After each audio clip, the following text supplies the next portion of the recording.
Muy buenas tardes a todos. Bienvenidos a esta 123ª entrega de Lágrimas en la lluvia, el programa que aspira a marcar la diferencia en complicidad con un público diferente.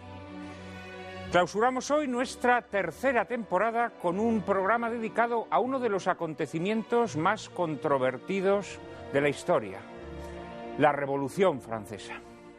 A nadie se le escapa que la Revolución Francesa, y así lo reconocen tanto sus partidarios como sus detractores, ha sido el mito fundador del sistema democrático y de los principios sobre los que tal sistema se asienta, empezando por el carácter infalible de la voluntad general. Esta condición de la Revolución Francesa, de mito inaugural de la democracia, hace posible, en todo caso, que se sometan a crítica determinados aspectos del proceso revolucionario, pero está absolutamente vedado discutir su carácter benéfico para el progreso de la humanidad. Esta tarde trataremos de enfrentarnos a esa inercia. Tradicionalmente, para explicar la Revolución Francesa, se han esgrimido causas de naturaleza socioeconómica, pero lo cierto es que sin atender a los fenómenos de orden político y filosófico que la impulsan, su comprensión resulta por completo imposible. Los Estados Generales, convocados por el rey Luis XVI, se convirtieron de la noche a la mañana en una Asamblea Nacional investida de soberanía absoluta y encarnación no ya de un orden social concreto, sino de una abstracta voluntad general. ¿Cómo se hizo posible esta metamorfosis? Para los historiadores liberales, la revolución fue el resultado imparable del ascenso de la clase media y supuso el triunfo de la libertad, la razón, el progreso y la emancipación política y espiritual del individuo. Aunque reconocen que tal proceso habría albergado en su seno odiosas tendencias anarquizantes o criminales, tales máculas no serían sino males inevitables que sin embargo redundaron en el bien de la civilización humana. Los historiadores marxistas, por su parte, consideraron la revolución un acontecimiento salvífico que contribuyó a la demolición de superestructuras caducas y que, si bien supuso el triunfo de la burguesía y el capitalismo, posibilitó la posterior lucha de clases y el advenimiento de la sociedad comunista.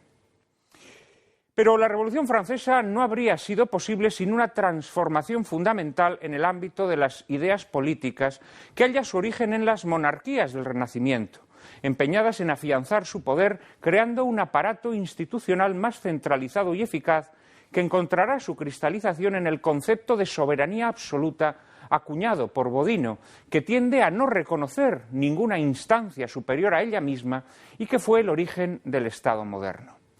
La Revolución Francesa, que se limita a traspasar al pueblo el poder absoluto que ostentaban los monarcas, habría sido imposible sin la monarquía absoluta, que previamente había privado al pueblo, mediante la asfixia de los cuerpos intermedios tradicionales, de sus defensas naturales.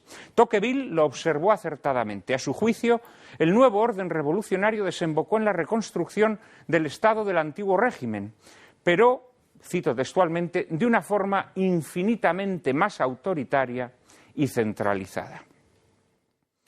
Pero la Revolución Francesa no fue tan solo un proceso político. Fue también y sobre todo el triunfo de las ideas filosóficas de la Ilustración que hallan su origen en aquella formulación de Descartes. Si la mecánica se aplica a la sociedad como se aplica a la naturaleza, todo hay que empezarlo desde cero. Esta visión del mundo como algo que se puede empezar desde cero es el pensamiento voluntarista inspirador de la Revolución Francesa.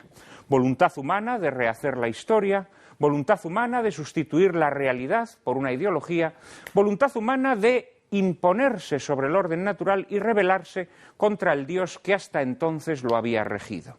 A este pensamiento dará formulación Rousseau en su Contrato Social, cuando establece que la naturaleza del hombre, de por sí buena, nos dice el bueno de Rousseau, se halla corrompida por el orden existente, fruto de una visión religiosa que debe ser demolida para que la voluntad general pueda expresarse libremente. Y al hacerlo, tal voluntad habrá de ser necesariamente benéfica e infalible, autónoma, soberana y absoluta, no sujeta a ninguna norma extrínseca a sí misma. Inevitablemente, el gran impedimento para este triunfo de la voluntad general era la Iglesia, que Voltaire señaló como la infame. De ahí que la revolución se emplease con denuedo en su destrucción mediante una represión sanguinaria sin precedentes en la historia.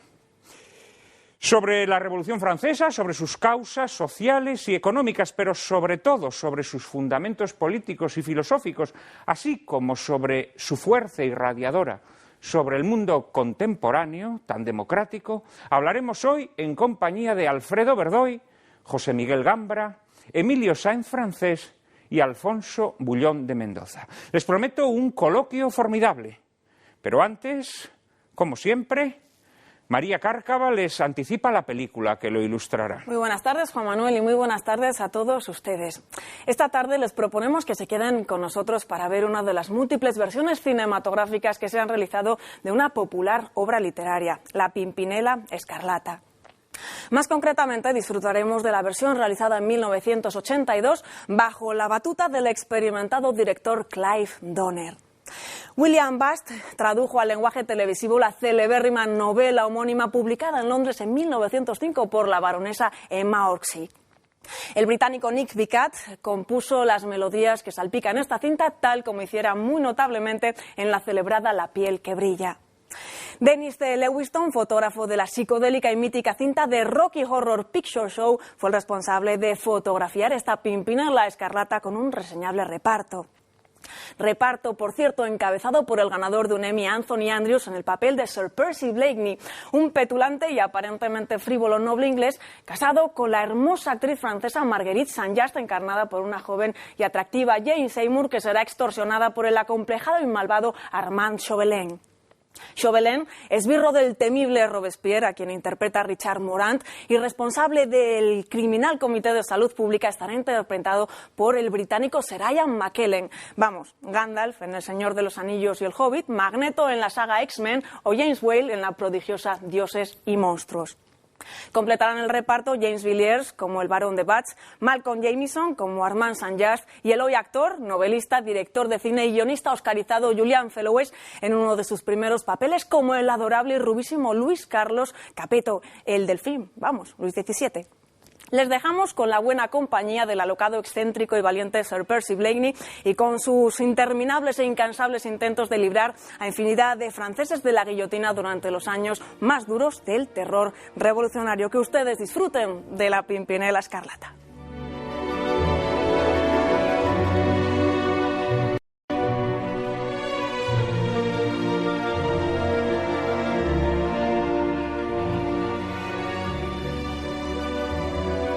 Muy buenas tardes, otra vez. Sir Percy, el noble inglés protagonista de La Pimpinela Escarlata, hubo de recurrir al disfraz y el fingimiento para poder salvar las vidas de muchos inocentes víctimas del gran terror revolucionario.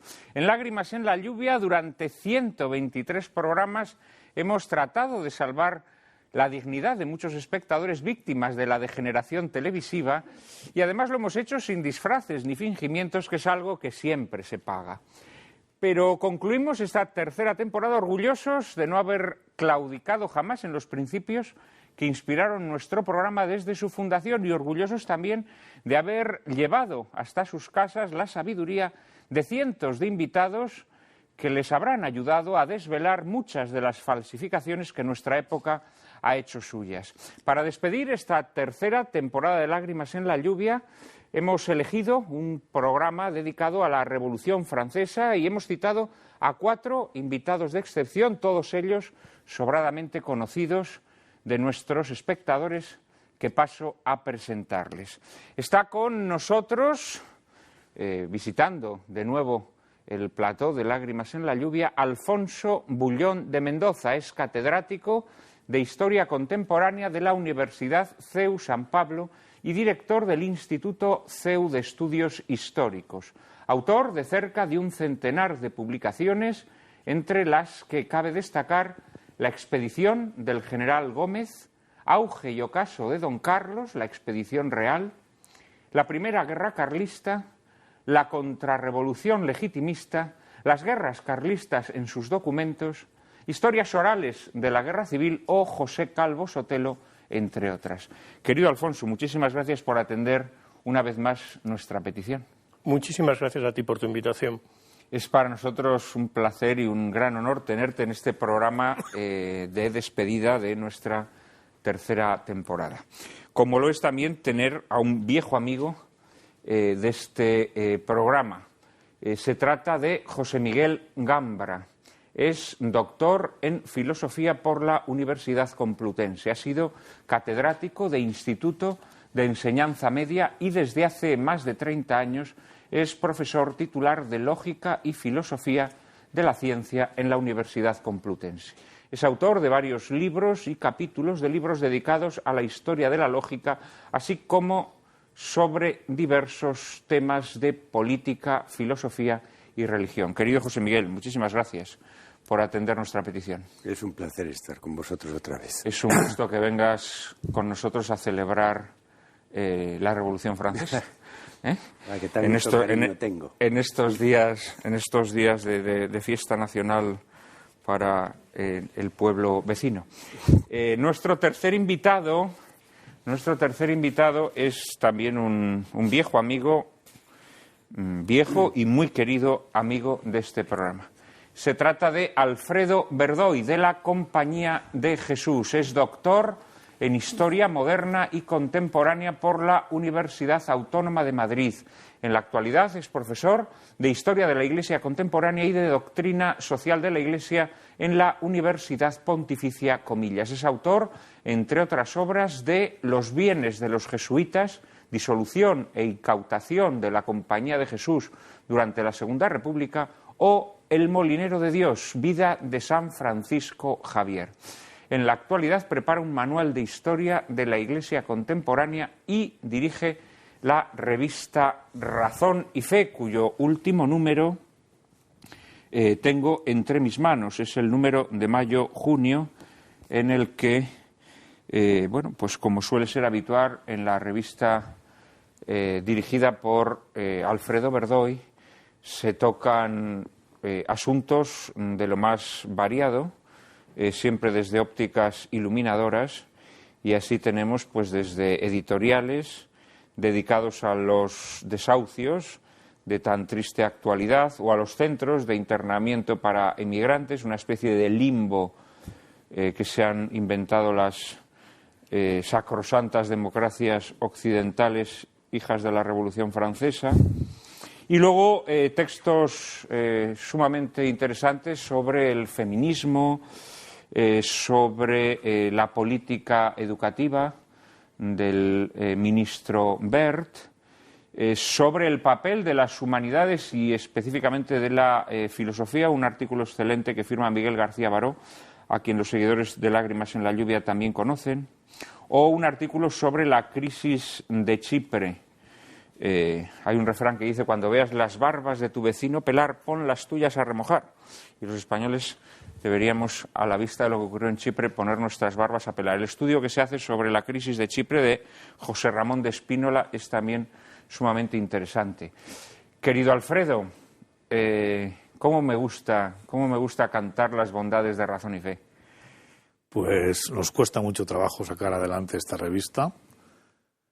Y gracias a este programa hemos crecido en suscriptores y también en gente que se anima a escribir en esta revista. Pero ciertamente conjuntar temas de actualidad con una cierta proyección, buscar escritores, dar opinión a gente muy diversa, pues siempre es difícil. Pero bueno, nosotros mes a mes lo conseguimos sacar adelante y tenemos ya previsto lo que vamos a hacer en el mes de septiembre y ahora en el mes de julio y agosto que estamos preparando. Y gracias por invitarme a este programa y también por dar publicidad a nuestra revista, que te lo agradece de verdad. La verdad es que doy publicidad a ella porque, como sabes, es una revista que me encanta y creo además que para cualquier persona formada, cultivada, que desee estar al tanto de lo que está sucediendo en el mundo contemporáneo, pues creo que es una visión panorámica la que ofrece esta revista excelente. Así que ya lo saben, queridos amigos, revista Razón y Fe.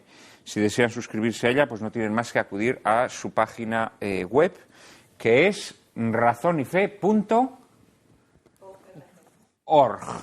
Razonyfe.org. Ahí podrán ustedes suscribirse a la revista si les apetece. Es una revista que no les va a defraudar. Muchísimas gracias, Padre Verdoy, por acompañarnos esta tarde. Y muchísimas gracias también a nuestro cuarto y último invitado. También lo conocen sobradamente todos nuestros espectadores. Se trata de Emilio Sáenz Francés. Es historiador y profesor del Departamento de Relaciones Internacionales de la Universidad Pontificia Comillas. Es autor de Entre la antorcha y la esvástica, Franco en la encrucijada de la Segunda Guerra Mundial, así como de multitud de artículos en revistas especializadas. Ha sido profesor visitante en el Centro de Estudios de las Dos Guerras Mundiales de la Universidad de Edimburgo. Querido Emilio, muchísimas gracias. Muchísimas gracias, como siempre, a vosotros. Siempre es un placer estar aquí. He tenido la ocasión de leer tu libro Entre la antorcha y la esvástica, tu voluminoso y extraordinariamente documentado libro, y he de decir que me ha parecido excepcional. Creo que es la gran obra sobre esos años tan tumultuosos y tan confusos de la política del régimen franquista, y creo que es una recomendación que tenemos que hacer a nuestros espectadores. Entre la antorcha y la esvástica, publicada por Actas, si no me equivoco, ¿no? Es un libro extraordinariamente bien editado y un trabajo de investigación ciclópeo, me atrevería a decir. Muchas gracias, y me atrevo a anunciarte que estamos trabajando en su continuación. En su continuación, que nos dijiste que iba a ser un poco lo que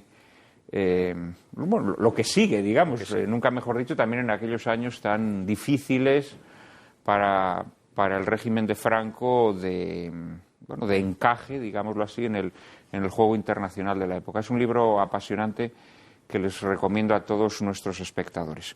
Bueno, y en esta tarde, como les anticipábamos, vamos a dedicar nuestro programa a la Revolución Francesa. El programa va a ser un poco más corto de lo habitual, dada la extensión de la película, La Pimpinela Escarlata, y por ello vamos a entrar directamente en el asunto que hoy nos convoca, con independencia de que los invitados naturalmente puedan hacer alusiones a la película que hemos visto, que como todos habrán podido imaginar es bastante fantasiosa, aunque no deja de mostrar aspectos siniestros de la susodicha revolución. María Cárcava nos introduce en el asunto. No podemos aventurarnos a intentar entender la trascendencia de la Revolución Francesa en la historia universal sin tener en cuenta y muy presentes algunos hitos o antecedentes, en cierto modo inspiradores, que la hicieron posible. La imposición inglesa a Juan sin tierra de una Carta Magna en el siglo XIII. La remisión del Parlamento en 1628 de la petición de derechos que pretendía recortar las atribuciones reales de Carlos I de Inglaterra, o su influencia más directa e inmediata, la independencia de los Estados Unidos de América en 1776. Hitos todos ellos gestados en un siglo llamado de las luces, aunque con infinidad de sombras que humeaban al calor de las ideas novedosas de la Ilustración, propagadas por Montesquieu, Voltaire y Rousseau, y que se condensaron finalmente en el lema de su revolución: libertad, igualdad y fraternidad. Las malas cosechas, los insoportables gastos militares y las veleidades de la corte de Luis XVI contribuyeron a acrecentar una profunda crisis económica del Estado, que se cebó con un campesinado hambriento y exhausto, dispuesto a dejarse embaucar por las reivindicaciones políticas que exponía la burguesía contra el sistema establecido. Así, el 17 de junio de 1789, casi un mes antes de que el símbolo de la caída de la monarquía absoluta se produjera con la toma de la Bastilla, se constituía la Asamblea Nacional, formada por dos grupos de burgueses, los jacobinos y los girondinos, más moderados. Ambos se levantaban en clara oposición a los Estados Generales y servían también como antesala a la futura Asamblea Nacional Constituyente, a la postre legislativa. Periodo en el que se aprobó la Declaración de los Derechos del Hombre y del Ciudadano, en el que tuvo lugar la supresión del feudalismo, la apropiación de los bienes de la Iglesia y la constitución civil del clero, hasta obtener finalmente la redacción de una Constitución francesa en el año 1791. Entre 1792 y 1794 los jacobinos detentaron el poder imponiendo sus ideas con un gobierno de terror que sacó brillo al invento de la guillotina y que se estrenó decapitando al rey, a su familia y posteriormente a cualquier opositor a la revolución, como se pudo comprobar, por ejemplo, en la dureza de la represión que se ejerció para aplacar el levantamiento del pueblo de la Vendée en el año 1793. Que fue básicamente el alzamiento de todo un pueblo contra la Revolución Francesa, que no para pocos estudiosos es considerado como el primer genocidio de la historia moderna contra la población civil. Ya inmersos en 1794 y dejando atrás el terror, el gobierno cambió de manos y se creó un directorio de corte liberal consagrado en la Constitución de 1795 que únicamente admitió el sufragio censitario de las clases acomodadas y que detentó el poder hasta el año 1799, año en el que se produjo un golpe de Estado protagonizado y encabezado por Napoleón Bonaparte, que terminó, como ustedes bien saben, por proclamarse emperador en el año 1804. Esta tarde preguntamos a nuestros invitados, ¿fue posible la Revolución Francesa gracias al pensamiento ilustrado o viceversa? ¿Cuáles fueron o son las consecuencias históricas, políticas y filosóficas derivadas de la Revolución Francesa? ¿Qué mentiras y qué tropelías se escondieron bajo el tupido velo de su archiconocido lema?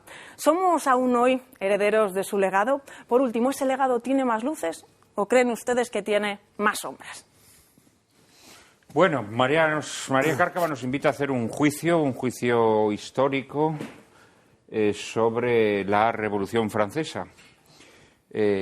Alfonso, vamos a empezar contigo, si te parece bien. Una primera aproximación al acontecimiento que hoy recordamos. Pero la Revolución Francesa varía mucho la forma en que se juzga. Si consideras que es la única vía que podía conducir a unos regímenes políticos democráticos como los que actualmente conocemos, o si consideras que es casi un elemento de distorsión hacia el progreso. Es decir, hay quienes plantean el progreso en la era contemporánea en buena medida es consecuencia de la revolución. Hay quienes consideran la revolución lo que hace es retardar el progreso. Si comparas, digamos, el estado que se encontraban antes de que comenzara la revolución, Inglaterra y Francia, te encuentras que Inglaterra, que no tiene revolución y que incluso es el gran enemigo de la revolución francesa. Pero ¿a qué llamas progreso? Porque esto habría que determinar. Bueno, en este caso lo estoy llevando al punto más, digamos, pegado al suelo. Progreso económico.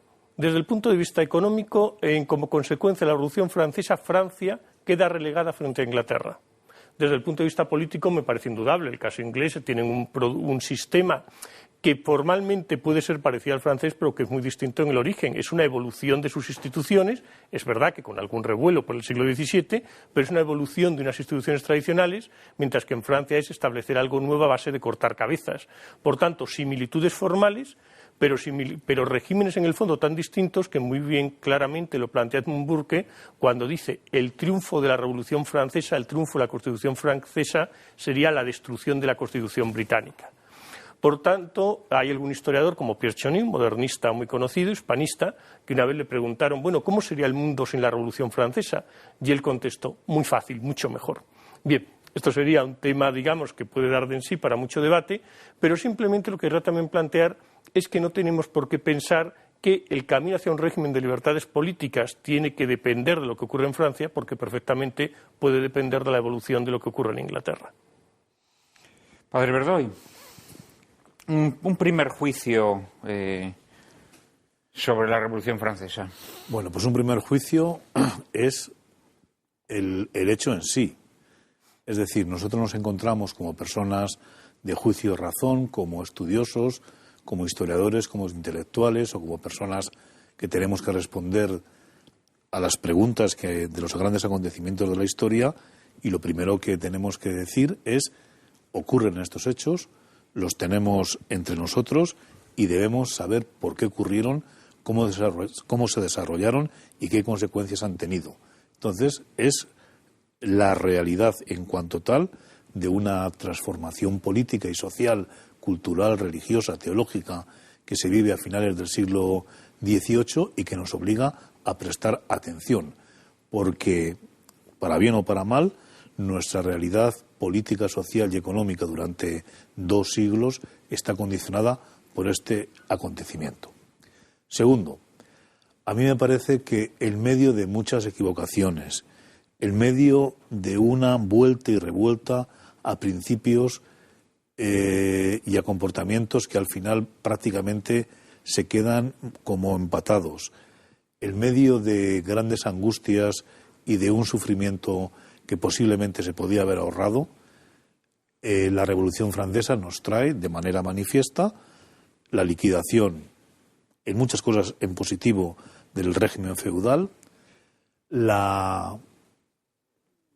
advenimiento de un régimen primero constitucional monárquico, segundo republicano, tercero a medio camino entre la pura constitución o el gobierno constitucional y la república, para al final ser un gobierno que será imitado a lo largo del siglo XIX en muchos lugares. En tercer lugar, yo creo que a la Iglesia le obliga a hacer un esfuerzo grande para situarse en un mundo distinto del que venía anteriormente. Y después, a mí me parece que el siglo XIX y el siglo XX europeo están marcados por los efectos de esta revolución y que no podemos quitar de encima esta cuestión. Entonces yo parto otra vez diciendo que tenemos una serie de hechos que nos han acompañado, que tenemos que profundizar en ellos, que es muy difícil profundizar en ellos con una cierta equidad y que seguramente las cosas se podrían haber hecho de otra manera para llegar, no sé si a lo mismo, pero que algo había que hacer para romper una dinámica que, a pesar de todo lo bueno, de lo bien que empezó, o de lo bien que empezó para algunos proyectos de liberación de las personas, después se fue corrompiendo. Eso es lo que diría inicialmente. Bueno, como ven, el padre Verdoy nos hace un juicio, salva aspectos de la Revolución Francesa, salva aspectos de la Revolución Francesa que si bien es verdad, si ella hubiese podido, no hubiese salvado a la Compañía de Jesús.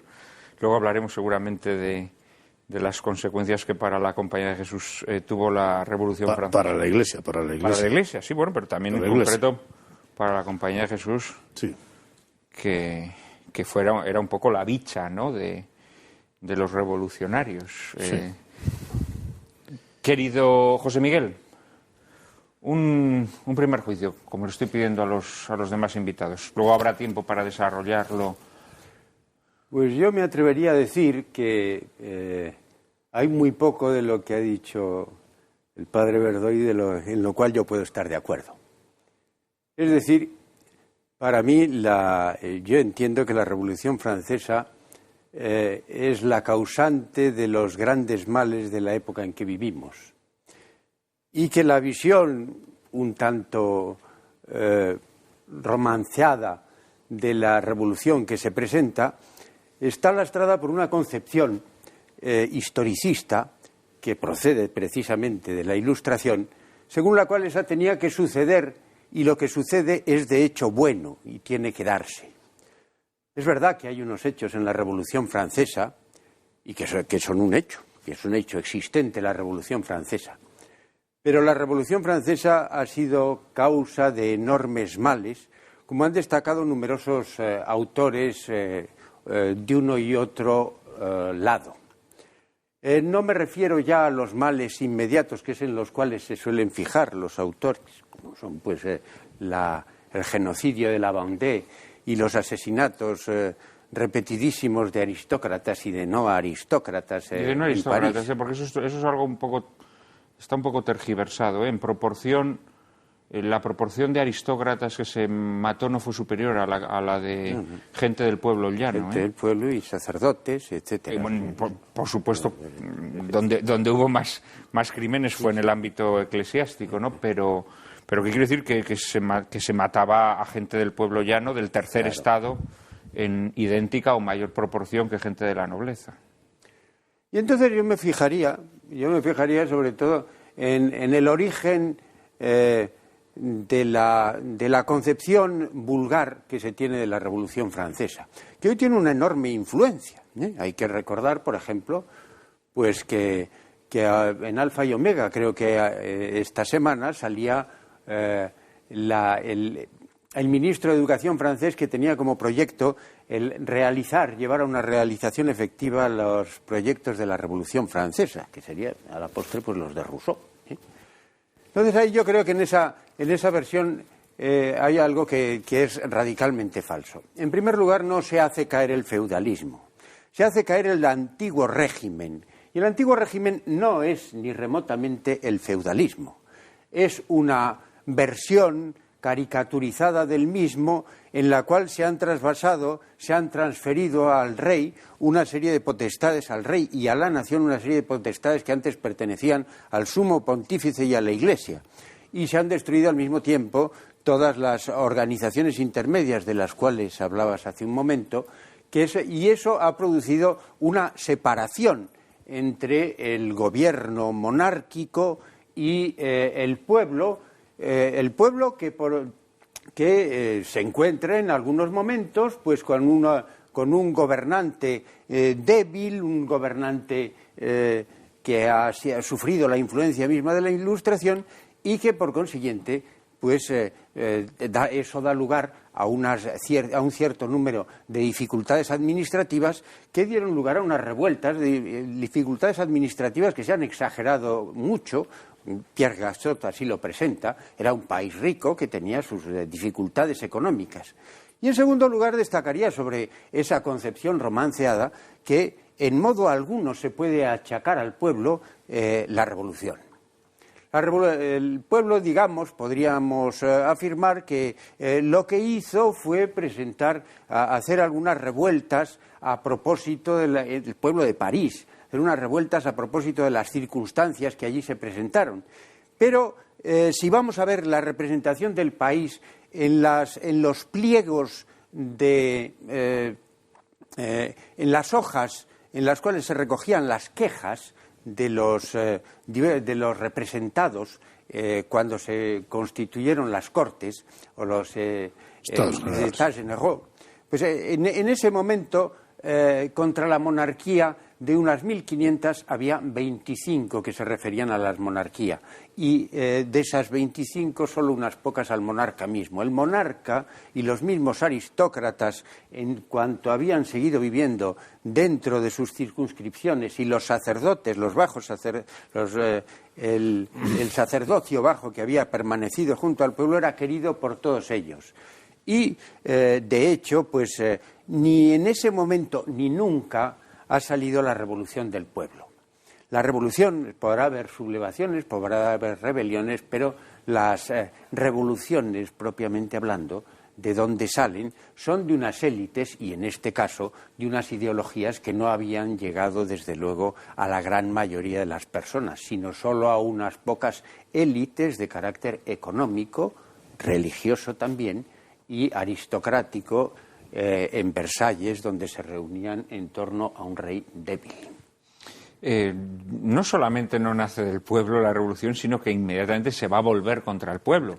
Porque no olvidemos que la Revolución Francesa es la que introduce, entre otras aberraciones antipopulares, pues la leva obligatoria del pueblo, la nación en armas, el ideal ese de la nación en armas, porque la Revolución Francesa inmediatamente va a tener un carácter expansionista de un nacionalismo furibundo y va a reclutar en masa a la gente y la va a convertir en esclavos al servicio de unos intereses bélicos muy dudosos, ¿no? O sea que, por no hablar pues como de acontecimientos como el de la Vendée, ¿no?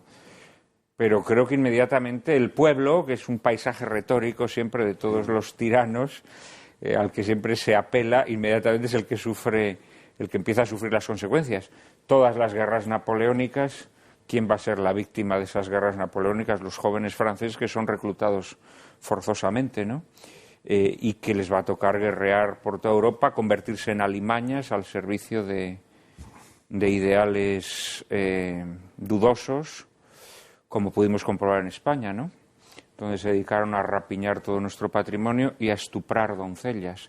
Querido Emilio, un juicio somero probablemente quedará interrumpido por el intermedio, pero luego podrás seguir después del mismo. Bueno, no es un tema sencillo. Yo quiero empezar citando a un grandísimo historiador francés, Marc Bloch, quizás ya lo he hecho incluso aquí antes, que dice que la palabra clave de la historia y la palabra clave para los historiadores es comprender. Y comprender no quiere decir necesariamente compartir, pero sí tiene que ver con la necesidad de entender los procesos, por qué han sucedido y cuál es la influencia que han tenido. Desde ese punto de vista, el esfuerzo de comprensión de la Revolución Francesa no puede ser unívoco. Yo creo que hay una primera Revolución Francesa, y se ha mencionado aquí, que es una revolución que está siendo muy poco revolucionaria, que está mirando a Inglaterra, que ha recibido algo esas élites que ponen el proceso en marcha del proceso de la emancipación, de la independencia de los Estados Unidos, y que promueven un programa de reformas que, aunque corto en el tiempo, se puede afirmar que es positivo: Declaración de Derechos del Hombre y del Ciudadano, un proyecto de monarquía constitucional, evidentemente no acompasado por el propio monarca, y la desgracia dramática, inapelable, la lástima, es que esa revolución, por una serie de factores que es interesantísimo analizar, se malogra en ese tiempo corto rápidamente. La constitución civil del clero, el carácter abrasivo de un nuevo movimiento social que surge a remolque de esa revolución positiva y que va a acabar llevando al terror, va a acabar llevando a esa sublimación del Estado, de la nación, por encima de valores que eran los preferidos por la sociedad. Te voy a hacer una pequeña interrupción para dar paso a la publicidad, y enseguida, en apenas un minuto, estamos nuevamente con todos ustedes. Le devolveré la palabra a Emilio hablando de la Revolución Francesa. No nos abandonen, por favor.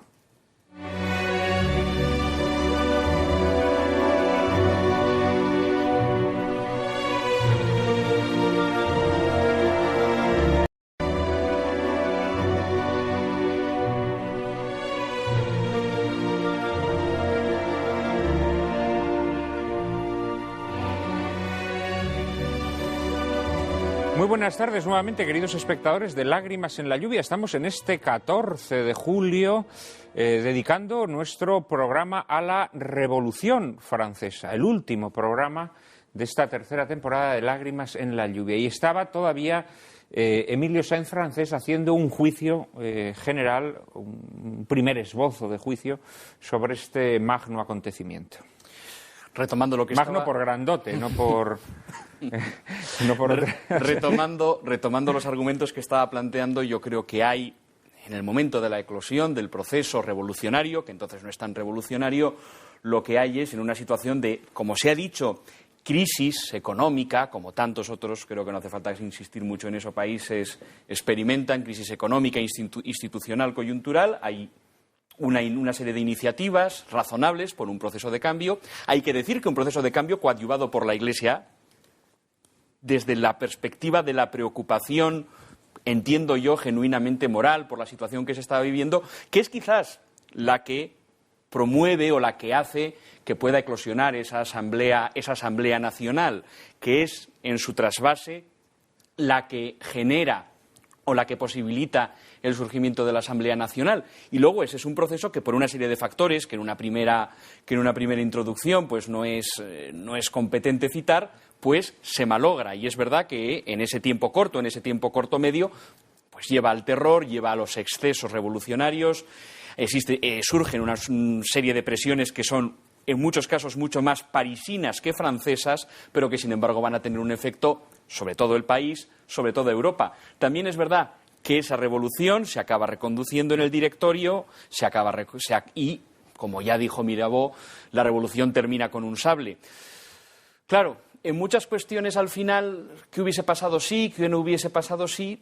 A mí algunas veces yo no puedo presumir de conocer excepcionalmente bien nuestro país vecino, pero sí que creo que más allá de muchas consideraciones que se puedan hacer de carácter negativo sobre la Revolución Francesa, hoy en día hay una gran nación europea, que es Francia, que demuestra en su presente la capacidad para superar esos dramáticos, no errores, esos dramáticos crímenes que se cometen en nombre de esa razón que se entroniza en exceso durante el proceso revolucionario. Me pedía la palabra Alfonso Bullón de Mendoza. Bien, han ido saliendo muchos temas y además es un tema suficientemente amplio y complejo como para que cualquiera de los que simplemente ve anunciarnos pudiera llevar todo el tiempo disponible. que ahora ha salido un poco el tema de los orígenes de la Revolución y su relación con la Ilustración. Para mí hay una obra muy reveladora, que son las obras de Cauchat, un escritor, a veces dicen legitimista, cosa que me llama la atención porque era orleanista, y yo considero que un orleanista malamente puede ser legitimista, pero en fin, un escritor orleanista de comienzos del 20, que como era, digamos, monárquico, nadie hace caso a sus escritos, pero luego le retoma François Furet en el momento del bicentenario de la Revolución y le populariza, por así decirlo. En Cauchat tiene varios trabajos en los cuales yo creo que desarrolla una teoría muy interesante, que es la del jacobinismo, no entendida como el abate Barruel de una teoría de la conspiración masónica que nos lleva a la revolución, sino entendida como una forma de sociabilidad. Es decir, como consecuencia del espíritu de la Ilustración se van creando sociedades de pensamiento. Son unas sociedades en que la gente discute sobre todos los temas, aunque no tenga experiencia de los mismos. Son unas sociedades en las que todo el mundo es igual, da igual que seas de un estamento o de otra. Y son unas sociedades que lo que crean es una uniformidad de pensamiento. Y además que incluso tener experiencia te perjudica en ellas, porque claro, cuando tú tratas de decir que algo presenta problemas, la gente que no tiene experiencia de gobierno o experiencia del mundo, pues enseguida se te tira al cuello. Entonces van, digamos, forjando lo que son unas ideas lo más puras posibles. Y digamos, en sociedades de pensamiento están imbricadas entre sí, cual alguien en Francia se opone un poco al pensamiento ilustrado, pues se encuentra que le caen encima pues todos los seguidores de Diderot, D'Alembert, la enciclopedia. Como dice Cauchat, muy bien dicho, el terror fue antes en el mundo de las ideas. Es decir, hay una unanimidad intelectual, por así decirlo, antes de la Revolución. Lo cual además tiene unas consecuencias en la Revolución. Esta sociabilidad jacobina acabará pasando a los clubs revolucionarios. ¿Y en los clubs qué sucede? Que en los clubs, en el momento en que alguien de ese club llega al poder y es un ministro, como está gobernando, no está en el club. Y por lo tanto, la gente que va del club al gobierno acaba ganando primero el poder, pero luego perdiendo la cabeza. Porque en el club, digamos, son los que maquinan para el cambio del poder, hasta que es el propio club, en la época de Robespierre, el que llega al poder, y es la reacción de la sociedad la que acaba con esa fase de la revolución. Pero luego hay otro tema que es, claro, ¿quién promueve los primeros momentos de la revolución? Hay un párrafo en las Memorias de ultratumba de Chateaubriand que lo plantea muy bien. Yo, como era noble, conocía y llamaba la libertad, porque en la Francia del antiguo régimen solo los nobles conocíamos la libertad. ¿Por qué no fui revolucionario? Porque un día abrí mi ventana, vi pasando por debajo de la misma la cabeza de un amigo mío en lo alto de una pica y pensé, en esto que estamos haciendo, pues hay algún problema. Y por eso Chateaubriand se coloca frente a la revolución. Hay otra cuestión, naturalmente, que es el tema de la participación popular. Siempre se habla de la toma de la Bastilla. El 14 de julio de 1789, el pueblo de París toma la Bastilla. Pero hete aquí que se hizo un inventario de quiénes habían sido los vencedores de la Bastilla. Y los vencedores de la Bastilla habían sido 600 y pico. Es decir, el pueblo de París, 600 y pico personas toman la Bastilla. Pero además, los que toman la Bastilla son realmente desertores del cuerpo de guardias francesas, porque en esos momentos el ejército real está en plena disolución. Y toman la Bastilla, ¿por qué? Porque al frente de la Bastilla está un príncipe filósofo, el príncipe Delaunay, que de repente hay un escarceo, hay tiros, y dice, ¿cómo? Hemos pegado tiros al pueblo, bajar el puente, vamos a hablar con el pueblo. Como dice Jean Toulard, muy bien dicho en su diccionario de la Revolución, el príncipe Delaunay perdió la cabeza antes de que se la cortaran. El problema es que los pobres suizos y inválidos que estaban con él no tenían por qué haber perdido la cabeza también. Claro, este 14 de julio de 1789, ¿en su momento se sintió como una gran cosa de la libertad? No. La gran preocupación que sintieron los miembros de los Estados Generales es que la situación se les había ido de las manos. Y aquella noche se acostaron pensando, se está legitimando la reacción del rey. Pero después lo que hubo es un gran discurso de Barnave en la Asamblea, era un moderado, que en aquellos momentos era de los que mandaba, digamos, el proceso revolucionario, en el que planteó una frase famosísima. ¿Acaso esta sangre era tan pura? Es decir, y en ese momento pasa a legitimarse lo que había ocurrido el 14 de julio. Bueno, a Barnave, andando el tiempo, se le costó la cabeza también, claro, como la revolución iba costando la cabeza a muchos de los que la promovían. Pero cuidado, cuando hablamos de los principios de la revolución, ya hay un momento en sus momentos iniciales, cuando un determinado sector, el propio Barnave, que luego lo deja escrito antes de que le guillotinen, dice, esto se nos ha escapado, pero claro, no podíamos tratar de reconducirlo porque sería legitimar al rey. Entonces, en base a ese típico planteamiento político de claro, que esto no vaya bien, tenemos que contemporizar, pues la revolución, digamos que por así decirlo, se va de madre mucho antes de lo que normalmente se piensa.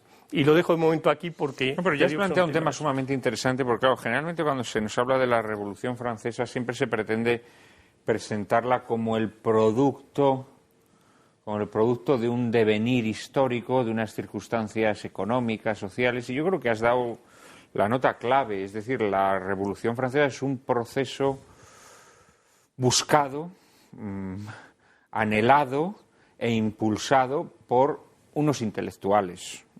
Es decir, la Revolución Francesa, más allá de una especie de magma social incontenible, es sobre todo un proceso dirigido por una serie de personajes, ¿no?, que obedecen a un clima intelectual de una época concreta, y hay un proyecto ideológico muy nítido y muy marcado, que yo creo que es lo que a cualquier persona medianamente imparcial descubre, porque claro, grandes crisis, situaciones próximas a la quiebra de los estados, momentos en los que las sociedades han sufrido mucho, ha habido muchas a lo largo de la historia, ¿no? Y en la historia contemporánea, que es la que más próxima nos queda, pues no digamos, ¿no? Pensemos en el gran crack del año 29. Sin embargo, en Estados Unidos no hay una revolución, ¿no? Claro, y si me permites una última cosa que me había olvidado de apuntar. Muchas veces se habla de la Revolución Francesa, una revolución burguesa, ya que hay un libro fundamental de Arthur Coban, de interpretación social de la Revolución Francesa, que dice, bueno, pero ¿a qué llamamos burguesía? ¿La revolución burguesa es de los grandes burgueses de la Francia de antes de la revolución? Sí, casi todos acabaron guillotinados. O sea, cuidado, porque estamos llamando burguesía a algo antes de la revolución y después de la revolución a lo mejor lo que tenemos son clases medias y les estamos llamando burguesía. Entonces plantea mucho cuidado cuando hablamos de revolución burguesa, porque llamamos burguesía a una cosa antes de que comience la revolución y después de que acabe ya estamos llamando burguesía a otra. Por tanto, él plantea que no hay revolución burguesa para nada. No, es una burguesía intelectual, te repito. Yo antes en la introducción mencionaba esa frase que es terrorífica, por otra parte, de Descartes, ¿no?, de que la sociedad pueda ser como la naturaleza, obedecer a leyes mecánicas y que, por tanto, podemos crear unas leyes mecánicas que nos permitan hacer una sociedad desde cero. Y yo creo que esto es lo que pretendían los ilustrados y esto es lo que pretenden los revolucionarios y este es el espíritu que hay detrás de la revolución, creo yo, ¿no? Me había pedido la palabra José Miguel y el padre Verdoe. José Miguel. Yo he visto también una gran cantidad de temas que han salido y ya anuncio desde aquí, aunque no es lo que quiero decir en este momento, porque quería hacer algún comentario sobre lo que ha dicho nuestro amigo Alfonso. Esa presentación de Emilio de la Revolución Francesa como algo que, a pesar de sus oscuridades, produce un bien indudable, que es la defensa de los derechos humanos y la defensa de una organización basada en social basada en una constitución, pues yo me atrevo a negar radicalmente que todo ello o que en nada de ello haya bien alguno, sino que es precisamente el más profundo de los males que ha producido la Revolución Francesa, la popularización de esas ideas. Pero bueno, a ese respecto, de eso seguramente podríamos hablar luego en algún momento, pero a lo que yo quería referirme era a la consideración de cuáles han sido las causas. Las causas, según Michelet, según una versión clásica de Michelet, pues se debían al pueblo y a todas esas cosas en las cuales pues es muy difícil de creer. Sin embargo, yo estoy de acuerdo en que la Revolución Francesa a lo que se debe son unas causas intelectuales. Pero dentro de esas causas intelectuales habría que distinguir. Porque una cosa es la Ilustración, el movimiento de la Ilustración. En ese movimiento, una de las ideas fundamentales, que es un movimiento fundado en el racionalismo, pero un racionalismo pasado por agua, hecho pues para gentes que no tenían ninguna preparación ni eran grandes filósofos, sino que las defendían en los cafés, les gustaba conversar de esas cosas, tal. Es de una superficialidad tremenda en líneas generales. Pero bueno, tiene unos fundamentos filosóficos muy serios. Bueno, pues la Ilustración, una de las ideas fundamentales de la Ilustración es la idea del progreso, la seguridad de que la sociedad va a ir en una dirección en la cual se llegará a partir del hombre primitivo a una situación de felicidad por medio de la civilización entendida como lo opuesto, como dice Paul Hassard, si no recuerdo mal, como lo opuesto a lo criminal. Es decir, la educación, la enseñanza del pueblo, sin el pueblo, etcétera, dará como resultado una época de felicidad económica, material y en todos los sentidos, que nos alejará de las oscuridades del mundo medieval. Bien, esa idea pues no te conllevaba más que la idea del progreso, es decir, la seguridad de que eso se iba a producir sin necesidad de ninguna acción violenta. Pero quien tiene la culpa de que ese proceso que esperaba... Para eso previamente había que, extirpar el oscurantismo religioso de la sociedad. Por medio de la educación, por medio de la civilización, por medio de la introducción de las ciencias, que nada tienen que ver con el asunto, pero vamos, por medio de la introducción de las ciencias, por medio de la conversión de la política en ciencia, como luego dirá Comte más adelante, etcétera. Es decir, por medio de unas teorías, de una concepción ideológica que transfiere el método de las ciencias, que había obtenido muchos éxitos, a otros terrenos en los cuales ni se aplica ni se puede aplicar, como son las teorías sobre la sociedad, la política, la economía, etcétera, que son de otro terreno. Pero la esperanza era un proceso que se suponía que se tenía que producir necesariamente y tranquilamente. Pero este aquí que viene un personaje nefasto del cual, sin embargo, a los hay que hablan bien, que es Juan Jacobo Rousseau, que en el discurso sobre las artes y las ciencias, cuando gana el premio de la Academia de Dijon, mantiene exactamente lo contrario. Es decir, la civilización no es lo que hace bueno al hombre, sino lo que le hace malo. El hombre de suyo era en origen bueno, tenía unos sentimientos naturalmente morales y perfectos y una cierta religiosidad. Es la civilización, es la sociedad la que le hace perverso. Y por tanto, lo que hay que hacer para restablecer una sociedad es refundar una sociedad en la cual brille esa bondad natural. Lo que hay que hacer es que desaparezca la educación. En el Emilio lo dice. El ideal del maestro, del buen maestro, es no enseñar nada, dejar al niño que salque lo que tiene dentro de sí. Y hay al mismo tiempo que destruir toda la sociedad que previamente existía en orden a conseguir lo que luego presentará en el contrato social. Es decir, una organización de nueva planta en la cual se reconstruya la política, la sociedad misma y al hombre mismo, lo dice, al hombre mismo. Es decir, la vertiente revolucionaria, cuando viene, es con Rousseau. La idea de la revolución violenta como elemento necesario, como paso necesario para llegar a esa etapa de felicidad, la posibilidad de intervenir en el progreso que naturalmente se iba a producir y que es algo que procede en realidad de Rousseau. ¿Sí? Bien, y Robespierre era rousseauiano. Sin duda.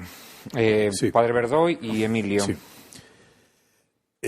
Con ánimo de contestar aquí educadamente a nuestro compañero José Miguel, yo creo que no se puede calificar la defensa de unos hechos, nos gusten o no nos gusten, como algo romanceado.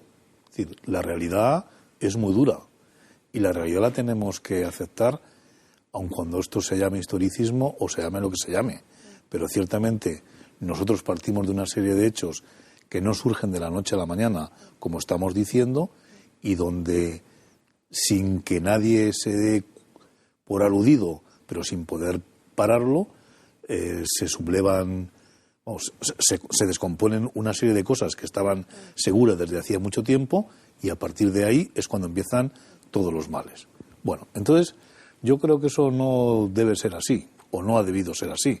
Y a mí me parece que, por ejemplo, la participación de los abates y de los clérigos ha tenido muchísima más importancia de la que mucha literatura dice y de la que la misma realidad historiográfica en algunos momentos mantiene. Entonces, yo querría aludir a dos cosas que se han dicho. Primero, Estos grandes autores que ustedes están diciendo, Voltaire y Rousseau, son muy leídos en la Francia de todo. Son muy leídos. Y son miles, y si no 100.000 o más de 100.000 los ejemplares de estas obras los que se leen en todos los sitios y la gente conoce. Entonces no es que sea un pueblo inculto el francés el que se suma y hace la revolución. Hay unas bases suficientemente ilustradas, muy voluntaristas, eso sí, que pretenden hacer un mundo o mejorarlo, y detrás tienen a muchas ideas teológicas procedentes del jansenismo y muchas ideas teológicas procedentes de doctrinas como el riquerismo y como otra serie de cosas que van diciendo que por qué los sacerdotes tienen que hacer el trabajo de los obispos cuando ellos malviven y no pueden hacer absolutamente nada. Entonces yo creo que esto hay que tenerlo muy en cuenta, porque esta revolución se viene preparando de muchas maneras y de muchas formas durante muchos lustros, y al final estalla y no hay la suficiente capacidad para paralizarla, y la Iglesia participa de un modo, a mi modo, exagerado, sin darse cuenta de lo que se le viene encima, y esto es lo que yo quería decir inicialmente.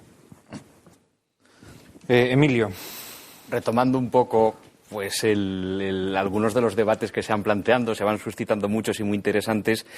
Yo estos días pues pensaba en eso de los sueños de la razón engendran monstruos, y evidentemente el sueño de esa razón sublimada en exceso, convertida en un fin en sí mismo y no como un medio más de mejora de la humanidad, evidentemente caminando, vamos a decir, en conjunto con otras fuerzas positivas, y una vez más pues cito a la Iglesia y el papel de la Iglesia en la construcción de la historia europea y de la historia universal, pues engendra, y muy rápido, un monstruo que es inapelable y que no es ni siquiera aceptable porque hay elementos positivos. Los elementos positivos de la Revolución Francesa no excusan, no justifican, no reducen los negativos. Evidentemente del terror surgen una serie de referentes que han causado un mal a la humanidad desde ese momento hasta nuestros días, que se ha cobrado su precio en millones de vidas y en sangre.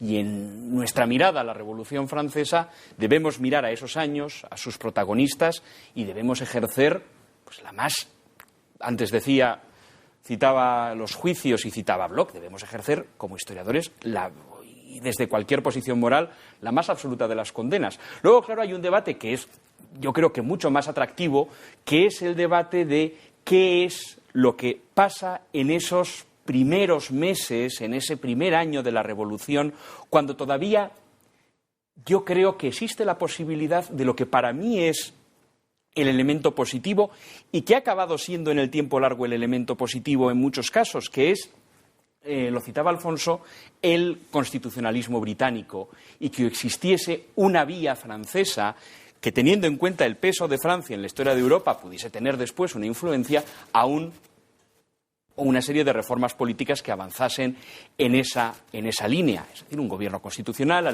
limitación del poder del monarca, la aparición de una serie de cámaras que tengan un poder que vaya en el tiempo incorporando. ¿Crees que en ese primer momento había revolucionarios que tenían la idea de asimilar el modelo inglés? Yo creo que muchos revolucionarios de primera hora, sobre todo muchos aristócratas, que están mirando, vamos a decir, que desde una visión razonable del movimiento ilustrado, no dogmática, pues algunos desajustes que existen, están mirando desde luego ese proceso o ese fin, la monarquía constitucional, con simpatía.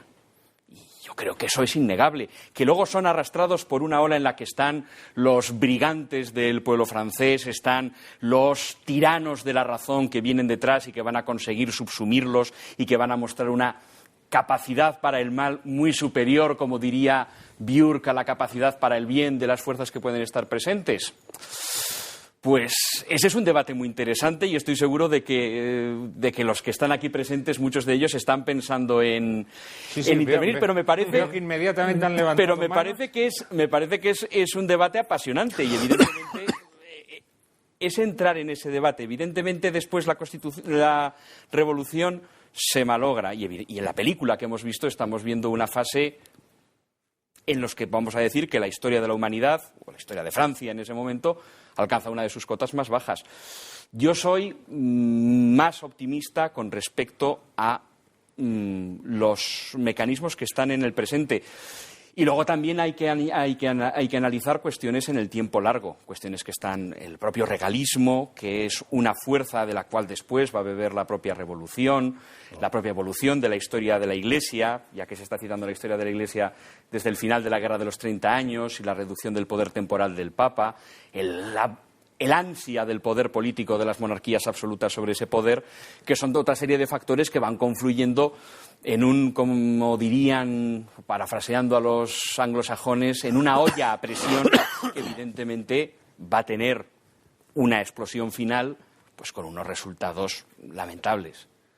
En el terror. Yo la verdad es que del mismo modo que no creo que la revolución fuera un hecho inevitable, un hecho que tenía que ocurrir indefectiblemente, tampoco creo que el pueblo francés estuviese absolutamente imbuido de las ideas de los autores ilustrados, Padre Verdoy. No lo creo. Es decir, no sé cuántas personas leyeron esas obras. Usted ha dicho 100.000. ¿Usted cree que porque un libro lo lean 100.000 personas se genera inconteniblemente en un pueblo la necesidad de un cambio político? Yo no lo creo.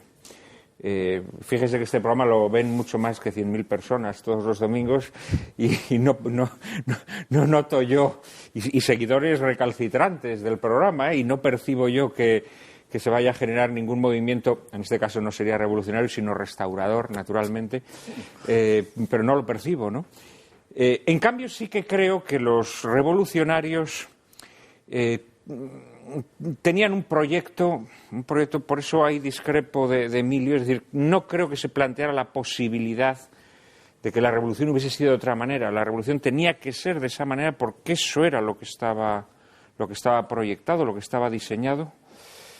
Y desde el primer momento, pues yo creo que todos ellos, de un modo u otro, desde distintas posiciones, lo que buscan es algo concreto. Pero seguramente sobre estos temas tienen algo que aportar tanto Alfonso como José Miguel, que me han pedido la palabra. Sí, yo tres cuestiones muy concretas. Uno, en primer lugar, yo creo que en la Revolución Francesa lo que tiene también es un gran éxito en el uso del lenguaje. Es decir, hay muchas cosas que en la monarquía absoluta eran malas. Las leyes de cassette, las cartas de detención, eran la máxima expresión de la tiranía del rey. A las 2 semanas de suprimirse se pueden dar órdenes de detención. De nuevo, pero esta vez hace el nombre del pueblo. Entonces, lo que antes era tiránico porque era en nombre del rey, ahora era en nombre del pueblo. Eso también tiene una serie de consecuencias, conforme a la teoría de voluntad general de Rousseau. Claro, en los tribunales, ¿para qué quieres garantías judiciales si es el pueblo quien juzga? Es decir, que hay un gran triunfo en el uso del lenguaje. En segundo lugar, hay otra cuestión que hay que destacar, y es que el mundo ilustrado es verdad que se rompe. En España se ve muy claramente un conde de Floridablanca, uno de nuestros grandes ilustrados, contra la revolución, un conde de Aranda, el otro gran ministro ilustrado de Carlos III, a favor de la revolución. Y luego, para recoger, y acabo, algo muy brevemente lo que ha hecho el padre Verdoy, es verdad que el clero es muy importante en los comienzos de la revolución en algunos sectores. No hay más que recordar a un eclesiástico ejemplar como era el obispo de Otón, Talleyrand. Entonces, pues gentes de este estilo, pues sí solían muchas veces apuntarse al bando revolucionario. Bueno, es que habría que hablar de la situación de la Iglesia, como en general de todas las instituciones francesas. Yo creo que Francia era un país corrompido, ¿no? Probablemente esa corrupción ya no le haya abandonado nunca, ¿no? Y creo que el clero francés era o un sector del clero francés creo que era una catástrofe. Incluso había un clero apóstata, o sea, lo cual verdaderamente es algo que te deja perplejo, ¿no? Y creo que había unos niveles de corrupción y de degradación dentro de la Iglesia como dentro de la monarquía verdaderamente estremecedores, ¿no? El padre Verdoy me pide la palabra. Sí, pero antes vamos a hacer una pausa, padre Verdoy. En apenas un minuto estaremos nuevamente con todos ustedes. No nos abandonen, por favor.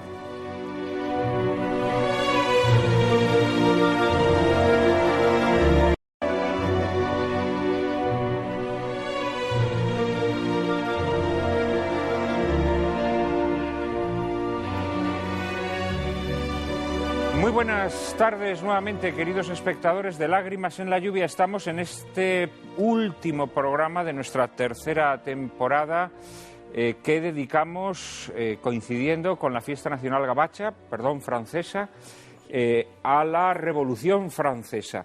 Me había pedido la palabra José Miguel Gambra, que creo que quería hacer algunas observaciones. Le tengo que preguntar también por el tema de los derechos humanos, que antes has mencionado como el legado más nefasto de la Revolución Francesa. Pero bueno, adelante. Bueno, era en cierto modo de lo que quería hablar. También quería comentar que me había extrañado tu indicación de que ya era raro que hubiera en aquel momento sacerdotes apóstatas. Cosa que me llama la atención porque en nuestra época tenemos una experiencia amplísima de semejante asunto. Ya, pero uno tiende a pensar que esos son fenómenos de nuestro tiempo. De nuestro tiempo, bueno, es posible, pero... Bien, yo lo que me quería referir es a la idea general de que la Revolución Francesa ha producido unos grandes bienes a pesar de sus oscuridades. Y que esos bienes radican principalmente en el establecimiento de los derechos humanos, en la defensa de la libertad, igualdad y fraternidad y en la Constitución. Yo creo que todo ello es nefasto. Ha sido nefasto, en primer lugar, desde el punto de vista de los católicos. El catolicismo, la Revolución Francesa, es radicalmente anticristiana. Y es radicalmente anticristiana por la Declaración de los Derechos Humanos, luego por su plasmación en las constituciones. La Declaración de los Derechos Humanos establece que todo el poder viene del pueblo y que no hay ley que no esté basada en ella, que no esté basada en esa voluntad popular, que merezca la más mínima atención ni que tenga justificación alguna. Eso es de suyo anticristiano.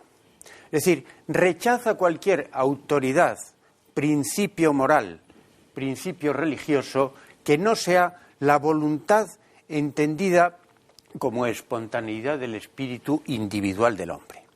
Y eso es radicalmente inaceptable desde el punto de vista del catolicismo. Y de hecho, pues fueron condenados los principios, la Declaración de Derechos Humanos por Pío VI, si no recuerdo mal. Pero luego, sin embargo, han sido... Bueno, luego, sin embargo, se puede decir que son buena parte del catecismo, de una parte de eso que, bueno, de la Iglesia cuyos confines hoy en día no se sabe muy bien dónde están. Pero bueno, eso es radicalmente anticristiano. O sea, ¿tú crees que en la Declaración de Derechos de la Revolución Francesa hay una negación de la ley divina, de la ley moral natural? La hay de una manera explícita y completa. Es decir, eso lo dicen de manera completamente clara. Me parece que en el punto cuarto y en el punto sexto, y luego también, aunque se reconoce la posibilidad de las opiniones incluso religiosas, dicen, en el octavo por ahí, no me acuerdo, pues se declara explícitamente que que no se puede admitir ningún principio que no proceda de la libertad individual plasmada en el acuerdo que tenían todavía que llevar a cabo y que no se había hecho todavía en la Convención, en la Asamblea Constituyente. Entonces, eso es radicalmente anticristiano. Incluso algún autor conocido, he leído que decía que aunque esa Constitución, aunque la voluntad individual a través de los representantes pusiera un orden cristiano, basándose para ello en la voluntad individual, eso sería radicalmente inadmisible. Porque la concepción cristiana establece que nosotros tenemos que someternos a la autoridad de Dios, de la religión y al conocimiento que de la naturaleza tenemos previamente y que está en todo ello conforme, de acuerdo, interpretado todo ello por la Iglesia, por la jerarquía eclesiástica. Y eso en cuanto al origen. Y en cuanto al fin, pues también es radicalmente anticristiana. Porque el fin mismo de la Declaración de los Derechos Humanos y de la Constitución que a partir de ello se tiene que establecer es la salvaguarda de la libertad, entendida como la posibilidad de hacer lo que se quiera con tal de que no perjudique a otro. Naturalmente, ¿eso qué conlleva? Si esa es la finalidad de la organización, de la constitución de la sociedad y de la ley que establece los límites a los que llega la sociedad, naturalmente lo primero que prohibirán será aquellas doctrinas que entienden que la libertad precisamente no es eso. La libertad no consiste en hacer lo que uno desea y presentar los proyectos que uno quiera, sino que la libertad consiste en buscar los medios, pero no los fines que nos vienen dados por la religión y por la naturaleza humana y por la contemplación de las capacidades humanas y de su fin. Por consiguiente, lo que la Declaración de Derechos Humanos elimina por principio cualquier pretensión de concepción de la vida política desde un punto de vista cristiano. Y luego, en una segunda, y lo digo rápidamente, en otro segundo terreno, esto es en la Declaración de los Derechos Humanos, en cuanto a la Constitución, lo malo no es la Constitución, sino el constitucionalismo mismo. Y eso lo que produce, lo que tiene como efecto, es, entre otras cosas, el mayor de los totalitarismos y el mayor de los despotismos que se han producido a lo largo de la historia en sus mil formas. Porque hoy decimos que nosotros somos libres y no ha habido hombres más sometidos y esclavizados que nosotros mismos, gustosamente sometidos a esa esclavitud. Porque la ley, según la concepción de los derechos humanos y de la Constitución y del constitucionalismo y de lo que defiende Rousseau, la ley no tiene más límite que lo que la Asamblea desee establecer, que es el límite de la propia actuación de la Asamblea. No hay aspecto alguno de la vida en la cual la Constitución, la Asamblea Legislativa establecida por la Asamblea Constituyente no pueda meterse. Y de hecho es lo que estamos viendo, y es lo que presentaba Tocqueville, unos esclavos que gustosamente se dedican a pequeños placeres, pero no les queda de libertad más que la capacidad de elegir entre un señor con cejas en acento circunflejo y otro que tiene la barba rala. Eso es todo lo que nos queda de libertad en este momento. Elegir un amo cada 4 años. Claro, a cambio, eso sí, a cambio, pues ahí, digamos que nos han puesto un pesebre de pequeños placeres, ¿no?, que nos van animalizando poco a poco. Pero sí, estoy... Queremos ser esclavos. Sí, hemos renunciado a nuestras prerrogativas humanas. Hemos renunciado a nuestras prerrogativas humanas, y desde ese momento pues hacen con nosotros lo que quieran, ¿no? Leonardo Castellani decía que cuando el hombre renuncia a sus bienes eternos, pues naturalmente a continuación lo que hacen es quitarle sus bienes materiales, ¿no? Eso lo también. Todos los están quitando ahora. Padre Verdoy, vamos a ver. José Miguel Gambra nos dice que la Revolución Francesa es radical en origen y en su finalidad radicalmente anticristiana. Usted, sin embargo, defiende aspectos, al menos, de la Revolución Francesa. Me gustaría que concretamente hiciese un juicio sobre la radical beligerancia que muestra la Revolución Francesa, sobre todo en determinadas etapas, contra la Iglesia. Primero a través de la nacionalización forzosa de los bienes eclesiásticos, luego a través de la constitución civil del clero y, por último, la persecución sanguinaria, ¿no? Después de esta enmienda a la totalidad de la Revolución Francesa que hemos escuchado ahora, enmienda a la totalidad, y puesta las bases de lo que se cree que debe ser la Iglesia o no debe ser la Iglesia y las ideas cristianas en estos momentos, todo lo que venga a continuación quedaría totalmente claro. Pero yo creo que es que si nos ceñimos únicamente al texto de los derechos humanos y al texto de la Constitución, no sé si nos explicamos toda la cuestión, porque ciertamente en las medidas que se van a tomar en los primeros meses del primer año de la Revolución hay cosas que son o que vienen de muy atrás. Es decir, lo que se llama el eclesialismo estatal o lo que se llama el regalismo está totalmente presente en las primeras decisiones de la Asamblea. Explica a nuestros invitados, a nuestros espectadores, lo que es el regalismo. Pues el regalismo es una doctrina que tiene mucho predicamento en España, que se llama regalismo, en otros países se puede llamar eclesialismo estatal, que viene a defender que el gobierno de la Iglesia en todos los aspectos materiales, económicos, sociales, le pertenece de alguna manera al rey, y el rey puede intervenir tanto cuanto sea necesario, no en lo dogmático ni en lo moral, pero sí en lo organizativo, en lo económico, en lo social, en la manera de distribuir al clero, en la manera de formarlo.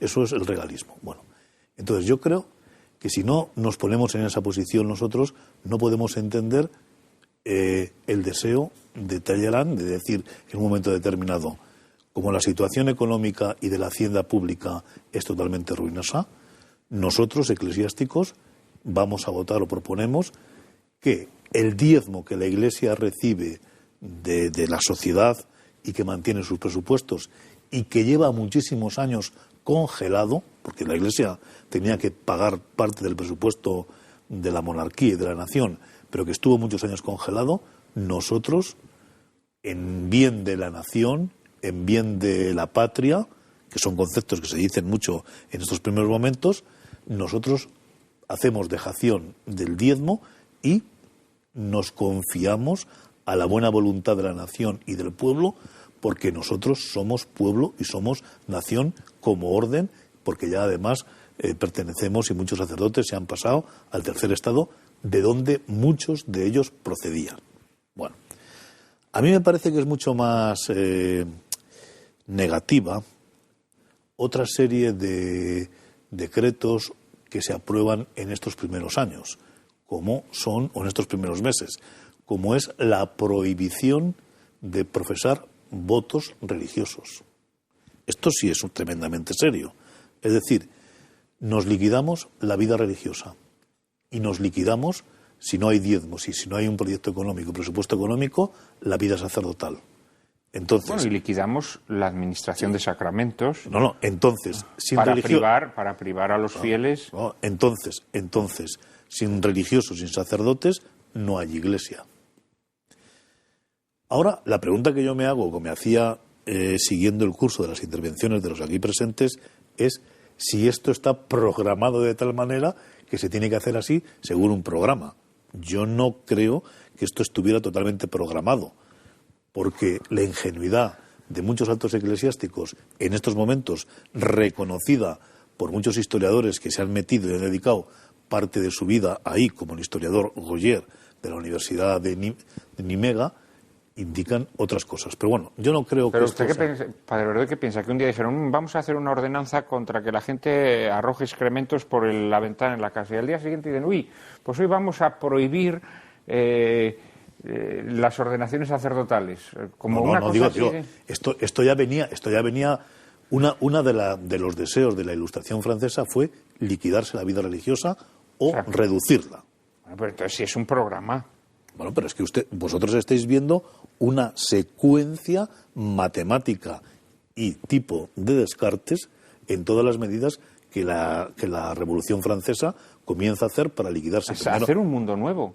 Primero, para liquidarse a la Iglesia y después, como decía Méribeau, si no se liquida la Iglesia, el catolicismo, no hay revolución. Bueno, entonces a mí me parece que la liquidación de la vida religiosa es algo que viene de tiempos anteriores, de décadas anteriores.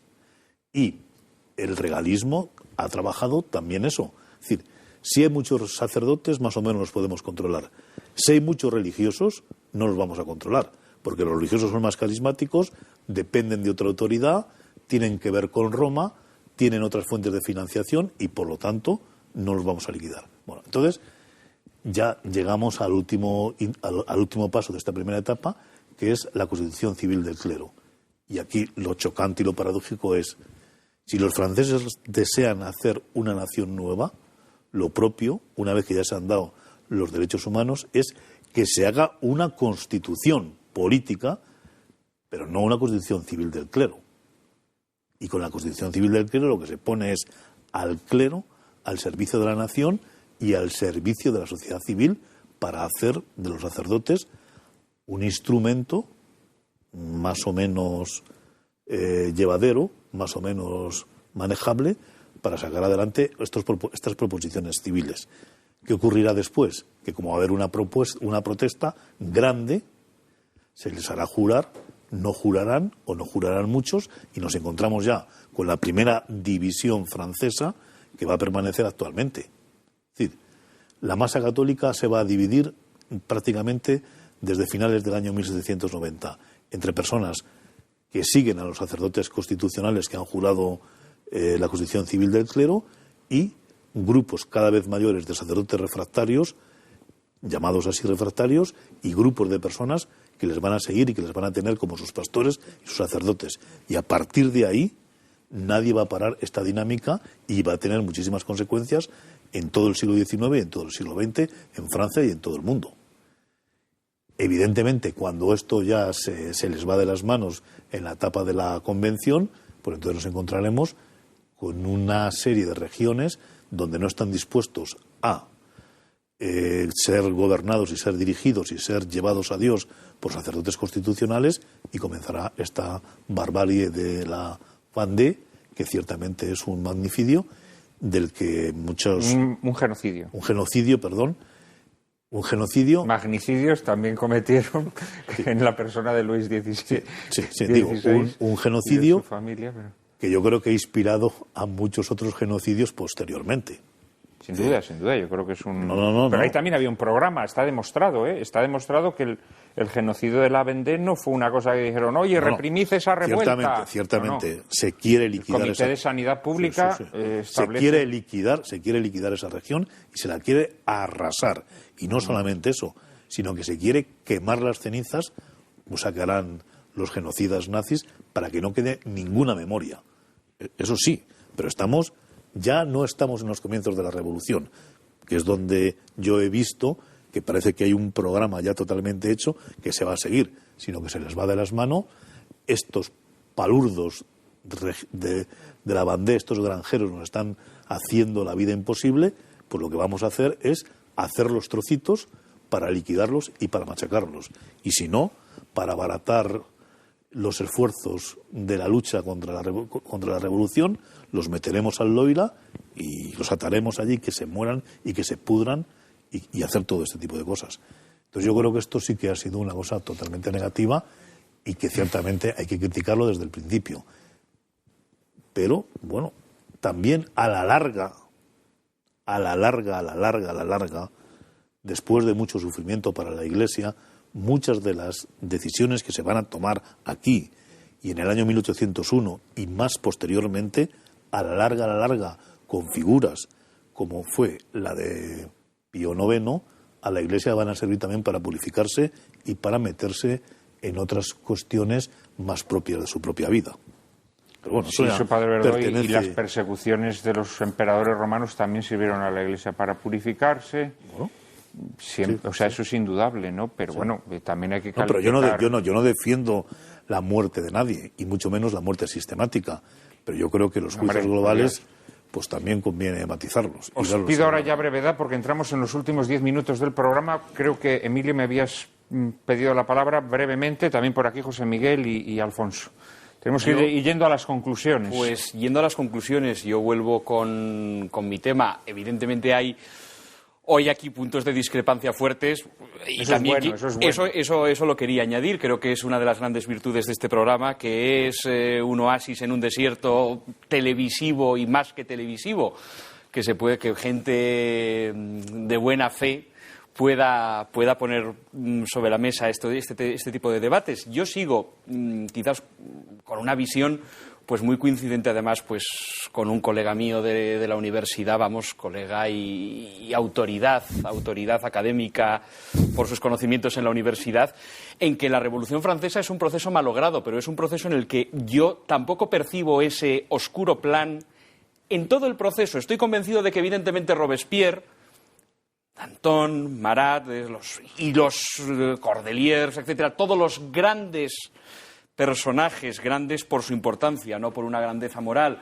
que van a malograr el proceso, evidentemente tenían intención de apropiarse de él y de destruirlo, pero no creo que en los cuadernos de quejas, solamente con unas referencias tan poco revolucionarias, que en esos primeros meses de la revolución no hubiese una posibilidad de que esa revolución decantase en algo que se acercase al modelo anglosajón en una Europa que ya tenía grandes conexiones. Lo que viene después, creo que se ha insistido desde muchas líneas, es intolerable, desde todos los puntos. Y evidentemente la Revolución Francesa fracasa y descarrila, y evidentemente en un proceso en el que hay pilotos que buscan esa, en cierto sentido, ser los Enriques VIII de su siglo y sustituir el orden moral existente por uno propio que les beneficia política, materialmente y moralmente.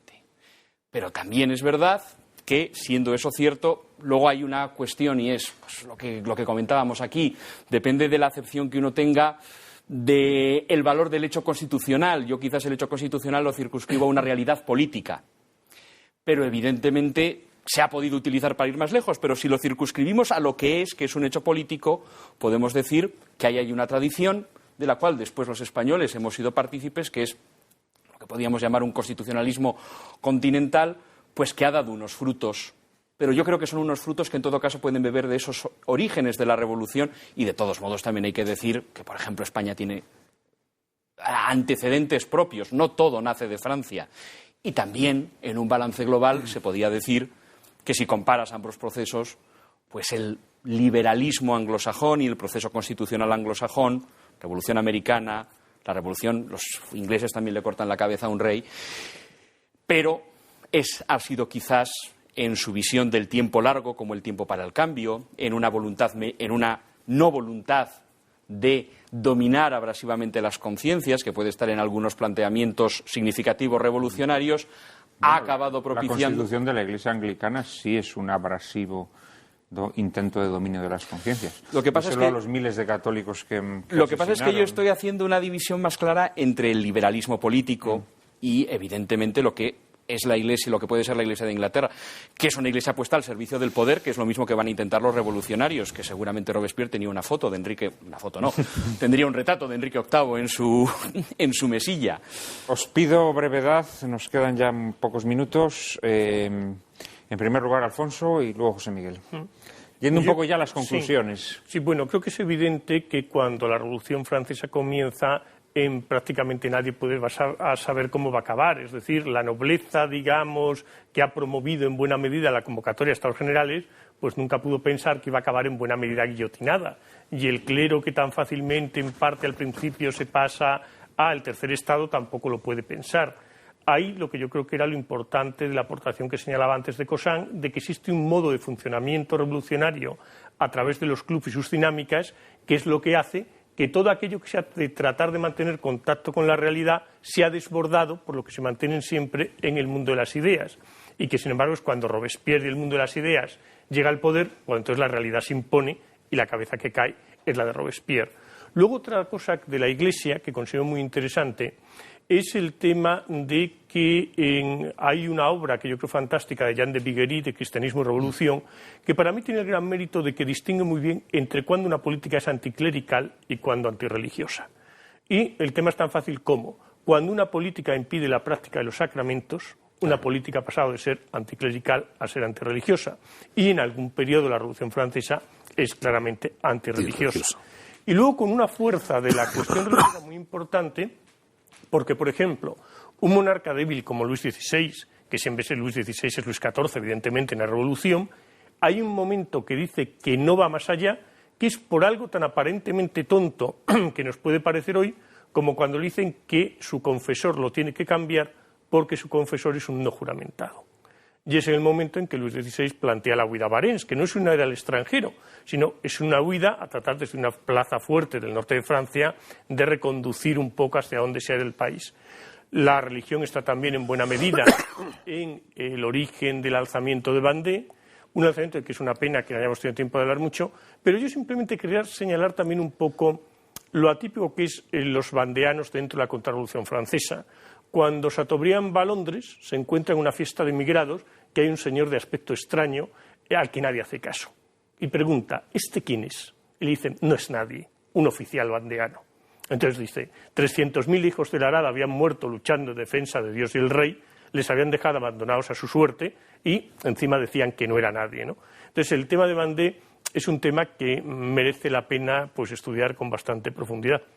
Ojalá le podamos dedicar un programa monográfico, aunque creo que sí que se ha comentado la importancia de esta rebelión y del genocidio posterior revolucionario. José Miguel. Bueno, aquí se ha hablado un poco en las últimas intervenciones de que el proceso de que no se sabía cómo iba a empezar la revolución y cómo iba a acabar, o que no se sabía cómo iba a acabar cuando empezó. Es que el proceso en su origen no era una revolución, era una revuelta. Una revuelta que podía haber tenido, creo que algunos se lo dijeron a Luis XVI, es que es una revuelta, y dijeron, no, es una revolución. Y es que es muy diferente. ¿Por qué la revolución propiamente hablando es la francesa? ¿Por qué no la inglesa? ¿Por qué no las posteriores? ¿Por qué no las 1000 revoluciones o revueltas que han existido con anterioridad? Pues porque la revolución francesa tiene un designio de lo que Camus llamaba ser una revolución metafísica. Una revolución metafísica que consiste en que no se trata de cambiar las estructuras políticas. La revuelta podía haber acabado en una vuelta atrás perfectamente. No hay por qué creer en el mito del progreso y de que las cosas siempre van a cambiar en una dirección nueva. Podía haber vuelto atrás y a la recuperación de las libertades por parte de los que se quejaban del alejamiento de Versalles y de los aristócratas que dejaban sus terrenos y de los religiosos, obispos que vivían allí. Entonces, podía haber vuelto atrás perfectamente. Pero no fue así. Fue una revolución metafísica porque tenía unas pretensiones de cambio político, y de cambio político no solo político, sino social. Y no solo social, sino de cambiar al hombre mismo. El propio Rousseau lo dice. El que se tenga el valor de meterse al final, cuando habla al final del contrato social, cuando habla de la religión civil, el que se meta a hacer las reformas que yo estoy aquí manteniendo, tiene que tener el valor no solo de cambiar la política, sino de hacer un hombre nuevo que tendrá que tener, que tendrá que bendecir constantemente el haber pasado de su estado salvaje y primitivo al estado social al estado civil, en el cual se convierte propiamente hablando en un hombre. Es decir, tiene una pretensión de transformación del hombre. Y, como dice Camus también, la Revolución Francesa se caracteriza porque rechaza, es una revolución metafísica, porque rechaza la condición del hombre como creado, el sometimiento del hombre a Dios y la creación misma. Es decir, es una revolución, como también dirá Donoso Cortés, en última instancia, que tiene la pretensión y achaca a Dios que no nos ha hecho a nosotros dioses como Él. Entonces, es una revolución que por eso tiene esos caracteres especialísimos de ser la revolución y de ser, en última instancia, una manifestación de lo que podríamos llamar el mal. A revolutione libera. Bueno, pues con ese último torpedo en la línea de flotación de la Revolución Francesa, a la que partidarios y detractores estaremos de acuerdo, hemos de considerar la fuente inspiradora de nuestras democracias, nos tenemos que despedir. Muchísimas gracias a los cuatro por vuestras valiosísimas aportaciones. Muchísimas gracias a todos, queridos espectadores, por su atención y lealtad inquebrantable. Cárcava, nos tenemos que marchar. Han sido 3 temporadas y bueno. Yo creo que es hora de darles un respirito a nuestros invitados y, como no, a nuestros espectadores también, que yo creo que nos han soportado bastante bien. Así que feliz verano. Muchísimas gracias de corazón, queridos espectadores, por haber hecho posible este programa y hasta pronto.